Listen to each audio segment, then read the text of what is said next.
سردیوں کی ایک رات میں حضرت مفتی شفیع صاحب رحمہ اللہ بذریعہ ریل گاڑی تانابون کے اسٹیشن پر اترے۔ قصبہ جو تھا وہ اسٹیشن سے کافی دور تھا۔ درمیان میں کھیت اور غیر آباد زمینیں تھیں، بجلی بھی نہیں تھی۔ رات کے وقت کلی یا سواری ملنا بھی ناممکن تھا۔ چند مسافر ہوتے جو اپنی اپنی منزل کی طرف روانہ ہو جاتے۔ گاڑی حسب معمول رکی اور روانہ ہو گئی۔ اسٹیشن پر بالکل خاموشی کا عالم تھا۔ جنگل اور اندھیری رات اسٹیشن سے خیامگاہ تک آمد و رفت عموماً پیدل ہوتی تھی۔ حضرت مفتی صاحب تنہا تھے، سامان بھی ساتھ نہ تھا۔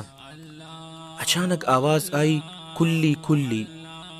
یہ آواز بار بار آ رہی تھی، اب اس میں گھبراہٹ بھی شامل ہو گئی تھی۔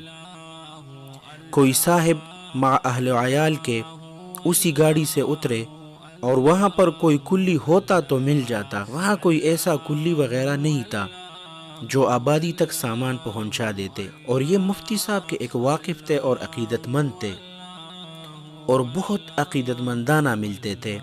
وہ آدمی مفتی صاحب سے اپنا بوجھ اٹھوانے پر ہرگز راضی نہ ہوتے، یا پھر عمر بھر ندامت کے بوجھ میں دبے رہتے۔ حضرت مفتی صاحب نے فرمایا کہ میں نے جلدی سے سر پر رومال جو تھا وہ لپیٹ کر اوپر سے چادر اوڑھ لی اور مزدورانہ شکل بنا دی، اور تیزی سے پہنچ کر کہا، سامان رکھواؤ، کہاں جانا ہے؟ انہوں نے مختصر پتہ بتا کر سر پر سامان لادنا شروع کر دیا۔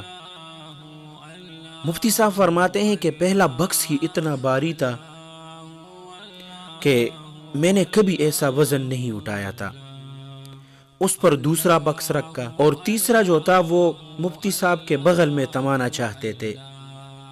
مفتی صاحب نے دونوں ہاتھوں سے بمشکل ان بکسوں کو سنبھالتے ہوئے فرمایا کہ حضور، میں کمزور آدمی ہوں، زیادہ نہیں اٹھا سکتا، یہ تیسرا آپ سنبھال لیں۔ یہ مختصر قافلہ روانہ ہوا۔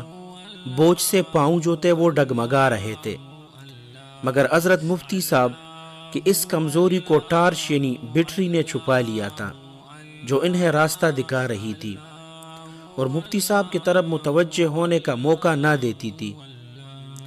ان کی قیامگاہ پر سامان اتارا، وہ یہ کہہ کر ذرا اندر گئے کہ ابھی آ کر پیسے دیتے ہیں۔